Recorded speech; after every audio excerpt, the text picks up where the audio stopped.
Hello, everyone. Welcome back to the Brag-Worthy Culture podcast. I am your host, Cassandra Rose, and I am beyond excited to have Kendall Holbrook on the podcast with me today. Kendall, thank you so much for joining me. Thanks for having me. Oh, yes. Once I saw your profile, I was like, oh my goodness, I am so lucky to have you on. So for everyone who's listening, tell us about your organization, tell us about what you do, and tell us about how you got there.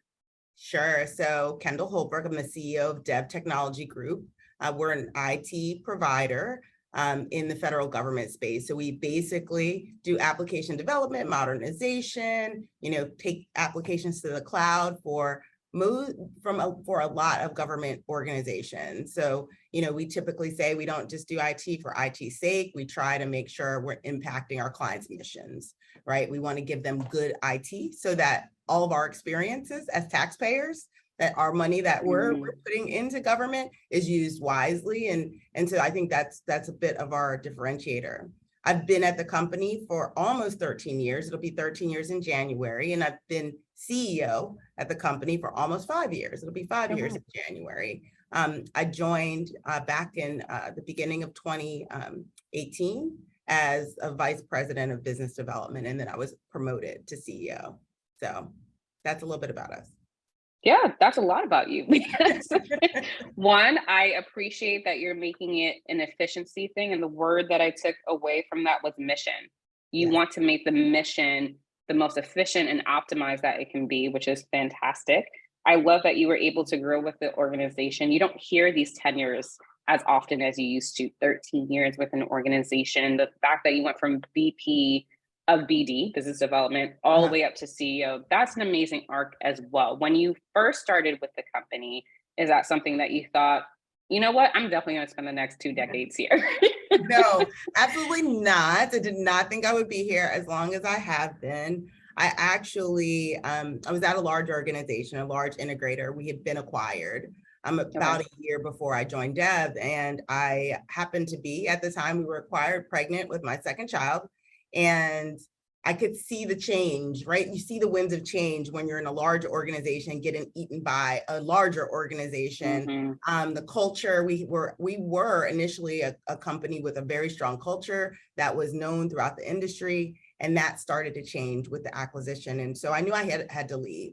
And so I made the decision that I was going to leave the company, but I was going to find the right spot for myself while I had a job. So I didn't quit. I didn't, get angry and quit. I went and had a baby and took a little leave. And then I came back and then I figured out what I was going to do when I grew up. And so I knew Dev because Dev was actually a small business who my prior company had worked with before. And I didn't know that I would end up here. I talked to them. I actually started my own company. And then I actually looked at going into the government space. So I didn't know that I would be here. And the reason I actually chose to go to Dev, right, on the heels of also launching an LLC, was because what I realized was I thought I wanted to run a business, but I didn't know how small businesses ran. I had done a lot of different jobs. I have a degree in computer science and an MBA. And so I had like 7 or 8 different distinct jobs at my large company, but I never really got to see how the company ran. I got to do a lot of jobs in it. And I knew that would translate to a small business, but I didn't know exactly how. So I was 100% transparent from the day of the interview onward that, hey, I really want to start my own business. I do have this LLC, but I'd love to come to Dev, help you meet some of your goals as a company, but also help me meet some of my goals to learn about a business. And the leadership team at the time was very open to that. So that's how I ended up. So I thought I'd be here a couple of years. Fast forward, 13 years. Well, technically you now run your own company. I do. Technically, yeah. In a way. So it all worked out. And what's I love about your story is that entrepreneurial spirit. I think sometimes people in larger organizations don't get credited with that because you're like, well, you're a cog in the machine, but you can still innovate. You can still, rethink how things are done. And like you said, you had so many different roles within that organization that you could restart again and again. Of course, It does feel good with a safety net of like health insurance. Exactly. But then you were willing to not just go out on your own, but take the time to go, you know what, maybe I need to learn from someone who's already doing it and be in the startup space, when it was just getting to this like heated point. So Mhm. what would you say has been the biggest difference of working for a massive organization and then now working for an organization that has grown and has Mhm. scaled tremendously, but essentially was a startup when you joined? Yeah, so we were an old startup, but we were small, right? And it was intentionally so. Our founders wanted this small kind of company where they were handpicking all of the employees. And so when I joined, we were about 40 employees. Um, Hmm. I think the biggest difference was I did everything. Like there wasn't, I was in business development and strategy before I left the large company. And then I came to lead business development and really build it out here at this company. But the big difference was the people. Like we had no people. I was the people, right? When I joined, Dev, it wasn't like, being at the large company where if I'm working on a proposal, I've got like 20 of my closest friends, all who have a specific expertise, right, in this thing that we need to deliver to the client to try and win new work. Here, we didn't have any of that. We had matrixed support from, at the time, I think, he's now our president and CFO, but at the time he had a different title. I think he might have been the SVP, and then our CEO, she gave a little bit of her time. And then we did have, another person who they had just hired before me, who they decided not to put on a project and keep her in corporate to help. And so it all just kind of came together. And that roll up your sleeves and just get it done. It doesn't matter what your job title is. You do what you need to do to be successful at a small company. That was the biggest difference. And then I think the second biggest difference is, right, coming from a large publicly traded organization, I feel like a lot of the leadership decisions are made based on what everyone from the outside thinks about the organization, right? What Wall Street thinks about the organization. Where I feel very much in a small business that's privately held, you get to make the right decisions for the people. Right? For Mm-hmm. our clients, for our employees, it's the right decision. What's the right decision to make? Because the only, at the time when I joined, there were only two shareholders, and they were our founders. And they wanted a company that was about people and put people first. Yeah. So many of the things you said, I don't know if I should send you a check because you talked about most of Fringe's values in your statements about being the entrepreneur, rolling up your sleeves, like we're all the janitors here, Yes. staying humble, right? Because it's easy for you to be like, well, don't you know what my title is? It's VP.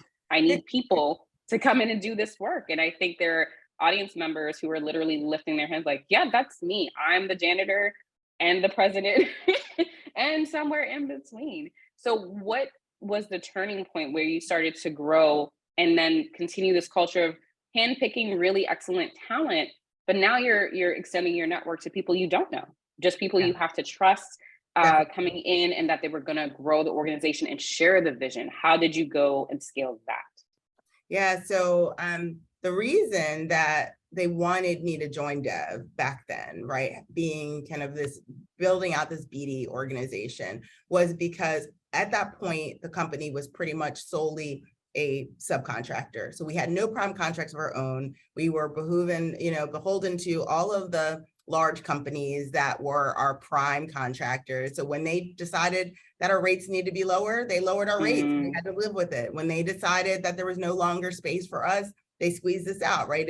And so the leadership at the time made the decision that they wanted to be a more stable organization, a prime contractor, because unless they did and could control their own work, they couldn't keep the stability for the employees, right? They couldn't keep the promises they made to the folks who joined a small company and they told they would have careers. And so I joined to build that, right? So I joined to help the company transition to being a grown-up prime contractor. We called it our awkward teenage years, and where we were making that transition, because it is a transition for an organization, right? Especially in the space that we're in the federal government space. There's lots of laws, there's lots of regulations, there's lots of policies and procedures.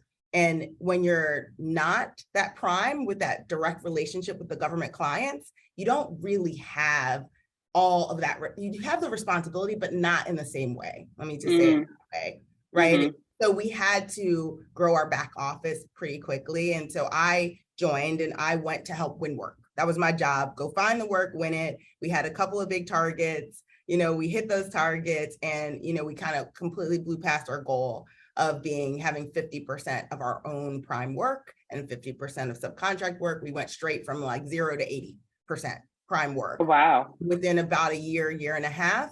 And so that was my job. Once that happened, that's when the growth just happened, right? So once we had control of our own contracts and, we're able to talk directly with our clients, we're able to grow our employees and get them developed wherever we wanted to have them developed. We didn't have to, fit into the box that these other companies put us in.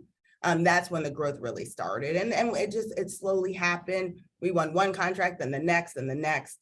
And then, next thing we're over 250 employees. And so it was a great journey. It's been super fast, right? 13 years feels like 2 days. Although I think back and I remember all the tough days.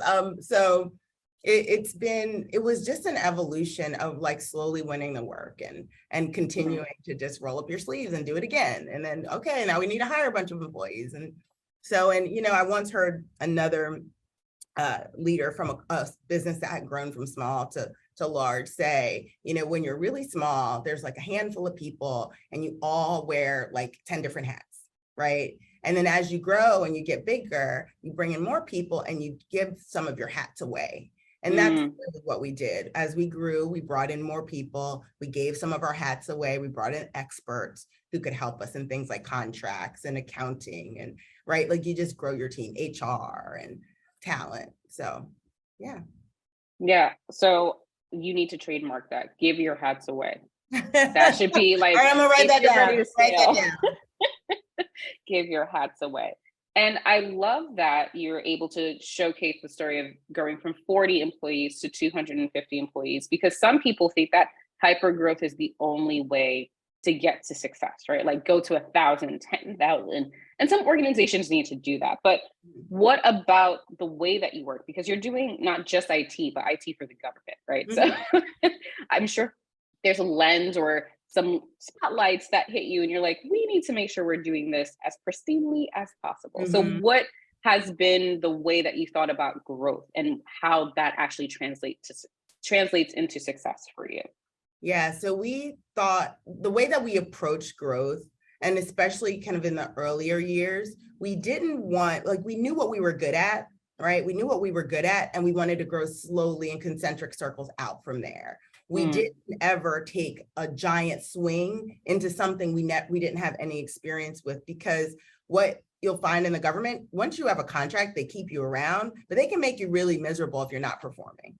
and then once you're not performing, word spreads pretty quickly, and then you're not getting any more contracts. So we wanted to make sure that the work that we took on was work that we could deliver, that if, push came to shove and our technical, we have our two founders, one is technical, one was a HR consultant, so hence our people first culture. But our technical founder, when he wanted in those early days to be able to say to a client, if it wasn't going well, that he could come and help and make it go right, right? And we all kind of started to embody that. So we grew slowly in concentric circles, and that was important. Government is a long game. I've talked to some of my peers who have commercial businesses who do the similar type of work that we do for the commercial space, and it's just different, right? Like they can go have a conversation and, oh, that sounds like a great idea. A month later, they're sitting there with a contract. That never happens in government. It's so right? Like it's months and months and months. So it's a long game, and because of that, it's a relationship play.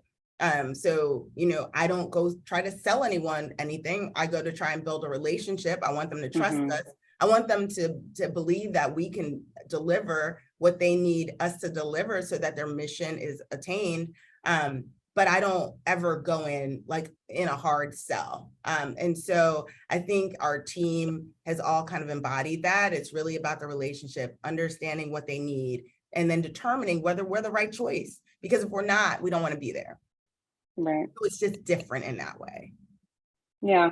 So there's a few things that you've shared, Kendall, and maybe we can even go prior to you joining Dev Tech Group. relationship building, being a women-owned company, making sure that you're creating a people first culture. These are terms that are trendy right now. I think some organizations have put in a lot of effort, to make it happen. Some organizations are still like, is this something we should do? But it seems like this has been embedded in the DNA of your organization from the beginning. So talk to me a little bit about how that was literally revolutionary for an organization that started in 1998, and how you're making that still happen today. Yeah, so that's an amazing, and I tell the story on behalf of our two founders a lot. So Susie Sylvester and Sanjeev Dougal founded the company in 98, like you said.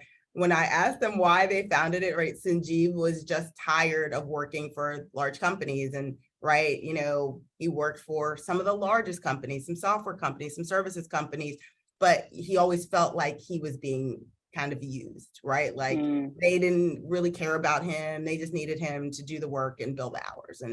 And so he was tired of that. He's like, I can do this and we can do it better. And, I can have more impact on our clients if we run our own business. And so he convinced Susie, who was an HR consultant, and saw some of the worst cultures in her consulting roles. And so for her, it was, what if we could build something different, a different type of government contractor, a different type of IT company who really put people first, put our clients first, put our employees first, and really didn't, the money will come, right? And that kind of has been the philosophy. So Sanjeev wanted to deliver on the mission. Susie wanted to create this company that put people first. And so hence that was the foundation for Deb. And we all were onboarded initially by Susie and Sanjeev.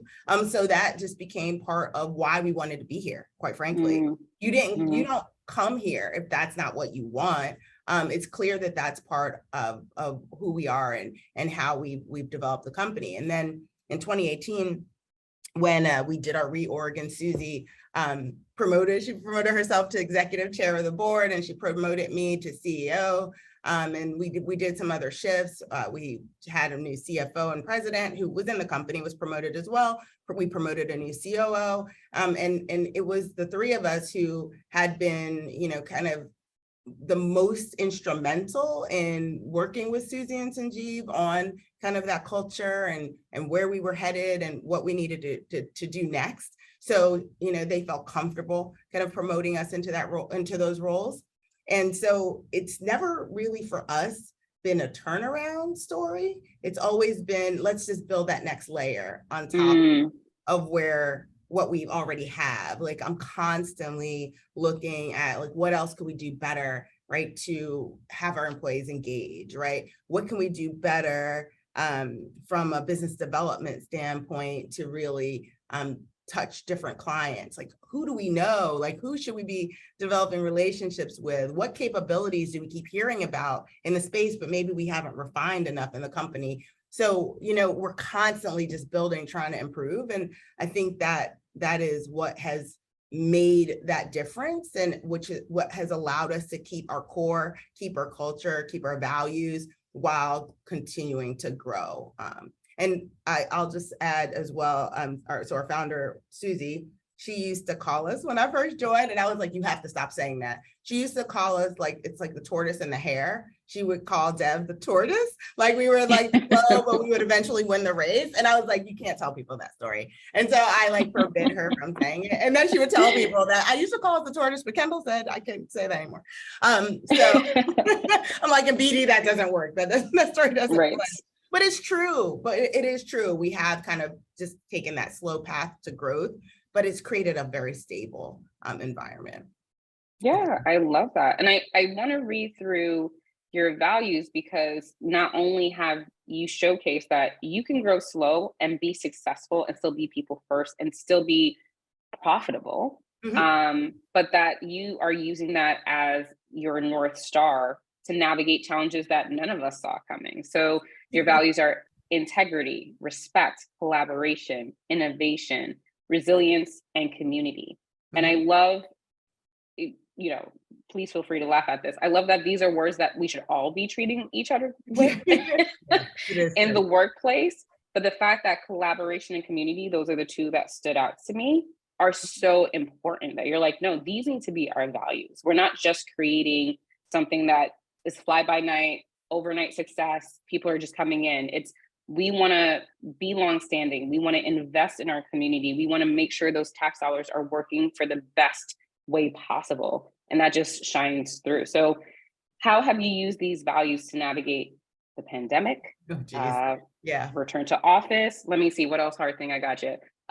DEI, right? Just making sure that there's equity in the workplace. There's been so many things that we've all gone through collectively within these last 2 or 3 years that maybe in different pockets of the world and industry we've talked about, but has become front and center. So how do you use your values to continue to guide you? Yeah, so our values are super important to us. When we, so in 2018, when we did the reorg and I became CEO, writing down our values was the first thing that we did. It was one of the very first in that first quarter, because we were shifting, right? We were shifting from a founder-run company and our founder met every single like new employee, to a company that was growing, and we're now having different people do the interviews and do selections and all of that. And so what just came natural, right, to our founder, we needed to codify so that we could easily share it with everyone.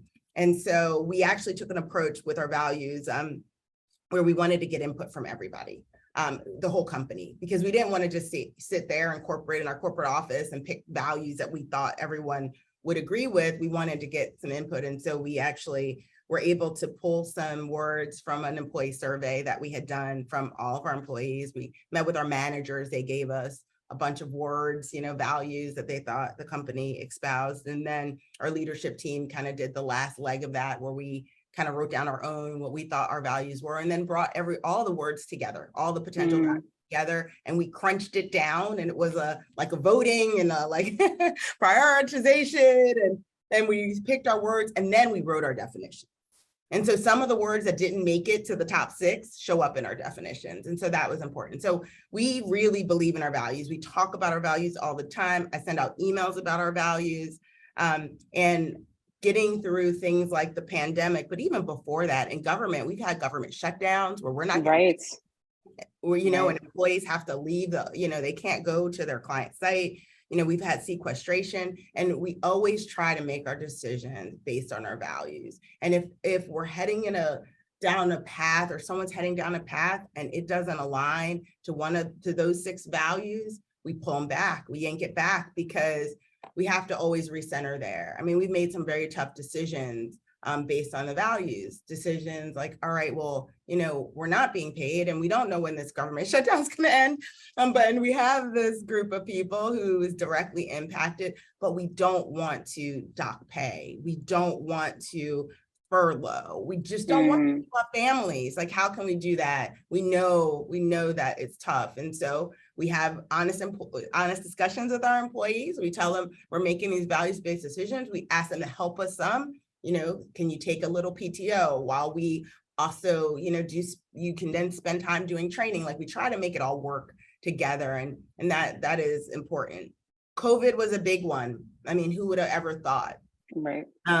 And we that first week, when right before everything shut down, we decided to shut down before anyone shut down. We decided to send people home before our clients told us we could send people home, which is important because our contract state where we have to be located. Interesting. So we had an early case of COVID in our building. Wasn't one of our employees, but in our building in DC. And when that email went out to everybody from the building manager, no one wanted to come into the office, right? It was too scary at that point. No one wanted to take Metro or, any other public transportation. And most of them did to get to our DC office. And so we had to call our client and we told everybody, don't come in the office, work from home. If you need to go get your stuff, whatever you need, just take it, go home. And then we called our client and we said, look, here's what's going on. No one's going to be in the office next door. We're telling them they can work from home. They're all fully functional from home. And then within a week or so, that started happening everywhere. But we made some choices there to respect our employees. But we did so also in consultation with our clients. We said the best approach, the last thing that any one of us needs, us or our clients, is for a team of people who need to support them to be out sick. It wasn't beneficial. So, we certainly leverage those values. We by and large, 99.9% of our team members kind of took on the challenge, worked harder, worked more efficiently. We leveraged kind of our value around respect and integrity, right? When people are working from home.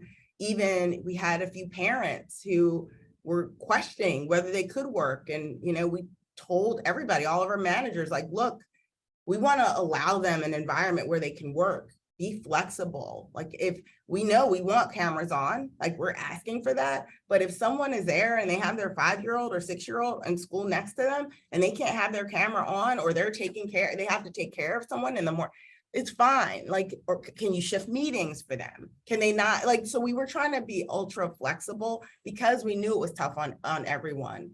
And I think, the final story around values and COVID that I'll tell is, do you remember when we had the surge? I think it was last year. I don't even remember. It all kind of like runs together. And there were tests, like you couldn't find a COVID test anywhere.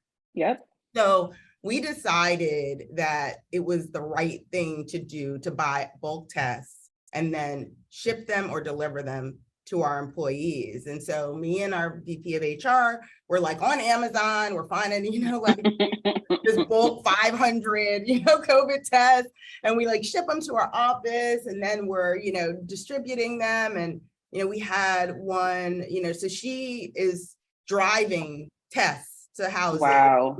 We had another employee who really needed tests. She was really sick. Her son was really sick, and she had tried to get appointments for testing. She just couldn't.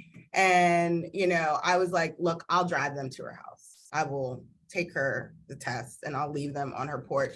And so I like gather up these tests and I drive them.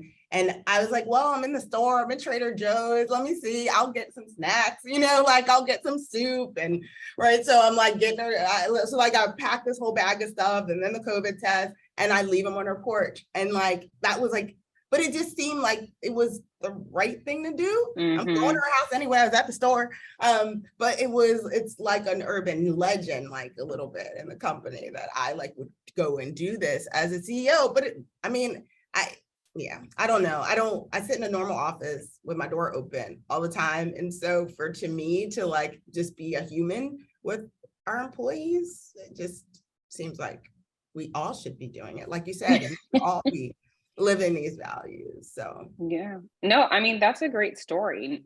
And I hope that people take away from it the fact that, like you said, I just saw a need. That was it. It wasn't, can I get an admin or someone junior in my team? Someone in my organization needed something that I could provide, and I met that need. And we need to get over this, like, almost like, what would I call it? Almost like the celebrity thing, where I think sometimes we feel like CEOs are superheroes. And I'm sure you needed things at times. You were like, I'm gonna take a COVID test home too. Exactly.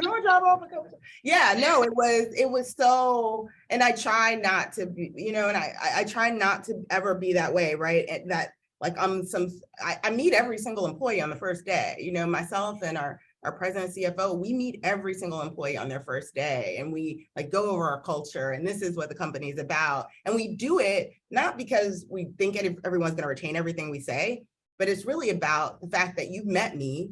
I'm a real person, right? I can tell you a real story. I'll tell you about my family. I'll tell you, where I live. And so if there's ever a question or an issue, or we see each other in the, in the kitchen, I'm just normal, like say hello. Because we don't want there to be all of these false, hierarchies and all. I mean, that's just there's no use in that in a company. Yeah, I love that. And that's pretty much where Fringe is at this point in our culture as well. We're 70 people, growing really quickly, but the founders still are part of the interviews. If not the interviews, then they want to be part of that first week, in addition to our Fringe Foundations, where all of the founders, meet with all of the recent new hires. So it's amazing to hear your story about that, but exactly taking that next step. I like what you said of moving from a founder first company to Mhm. codifying these practices. So that way we make sure we're still supporting, leading, listening, but there's other leaders in the organization who can continue that work to free up the founders to go focus on other things. Exactly. I Yeah. love it. And I think, one of the things that all companies, including yours, I'm sure, is trying to figure out is like, how do we do all this in this new world order, right? Like we send Hmm. people home and most haven't come back. I don't know. I would assume it's similar, right? In a lot of companies, like we sent people home like back in 2020, and most have not come back to an office more than, an occasional visit. And so, I think that is hard on culture. I think we struggle with it a bit. But, again, like I think I see my particular role, and I tell all employees this on their first day, right? I'm always scanning the organization to see where we can improve, right? And see what we need to do to become who we're going to be as a company in 12 to 18 months from now. I'm like constantly looking forward, looking at strategy. And part of that too is what can we do better, right, to serve our employees? How can we get them to engage more? Now that we're in this hybrid model, it's here. We're going to embrace Hmm. it. We're shutting down some offices. We're actually in swing space right now because we're building out a new, smaller headquarters office, but one that's more apt to the new way of working, right? Like I want rooms that you go into and you can teleconference seamlessly. Like we just hit a button and the people show up on the screen and the people show up in the room and we're all working together. Like there's lots of Teams rooms and all that sort of stuff. And so I think, we're doing that right through a lot of our programs for employees, whether it's our wellness program or, we have a fun patrol. Wait, hold on. I gotta stop. You have a fun patrol? Please Yeah, elaborate on that. yeah. So our fun patrol is tasked with doing fun things for the organization. Like, let's find fun things to do. So our fun patrol, like they're responsible for our annual holiday party, which up until this year hasn't happened for a few years. Hmm. But instead, like last year, we did a drive-through fun fest in the spring, and we like literally had people come with their kids and they would have stations and they would drive from station to station and there would be a game they could play from their car, and like we Oh, had amazing. giveaways, right? So the fun patrol planned that, right? Like, so we had a fall fest last year instead of a holiday party, which was outdoors, again trying to be COVID safe, and see if fun patrol plans that. So the fun patrol is in charge of fun. So Like, if they're hiring, let us know, please. okay, I'll let you know. And then the latest thing we did, which we decided we wanted again to community, since you pointed out community, we did our first annual Dev Week of Service, which we literally did a 7-day long stretch of service projects for different organizations. I think we ended up supporting 6 different organizations, and we did it in a hands-on way. It was things we could go do versus, just writing a check. And then we had our employees who are not located here in the DMV go do something in their communities. And then we just asked them to tell us what they did and post pictures. And so it was a lot of fun, a huge success. We did a lot. And I think I went to like 4 different events. So it was pretty cool. It sounds like you're living your values in so many ways, not just in client service, internally with your own people, and then, like you said, investing back into the community. And I think that's the holistic approach that every organization that wants to grow and wants to be long term does. Some of the things that we do at Fringe, we have paid volunteer days, 2 of which we make sure we shut down the organization and everyone is involved in like one theme. But we also encourage our employees, you're passionate about things outside of work. We know that. If anything, that's something that makes you even more special to being part of the organization. Go advocate, go support what you feel you need to do to make your community a better place, not just for yourself, but everyone who lives in it. And I'm just so happy we got to have this conversation. So I have one final question for you. Okay. As we wind down. Knowing all that knowing that you went into that interview thinking, I'm going to start my LLC in 2 weeks or 2 years, I'm just going to learn from here and then you utilize that. what would you have said to yourself, a mom of 2 young kids, then, knowing all that you know now? Wow, that's a great question. I think I would have told myself to trust my gut, that it would all work out in the end. And regardless of where the path led me, that's exactly where I was supposed to be. I have nothing else to say because that's I was like, okay, that's the advice we should all take from this. Well, Kendall, it was such a pleasure getting to hear your story, getting to hear about this organization. It sounds amazing. I know not every person who's listening to the podcast is a government entity that can obtain your services, but if they want to learn more about you, your organization, what work you do, what's the best way to get in contact? Yeah, so they can certainly link in with me on LinkedIn and say they heard me on the podcast, but also devtechnology.com. They can reach out to us, and we could support other organizations, but we put our resources in focused on the government, but we have done a little commercial as well in the past. Amazing. Well, from every taxpayer, on behalf of them, I say thank you so much for the work you're doing, and I would love to have you on the podcast again. So maybe sometime next year. Yeah, sure. We can check in. Thank you so much, Kendall. All right, thank you.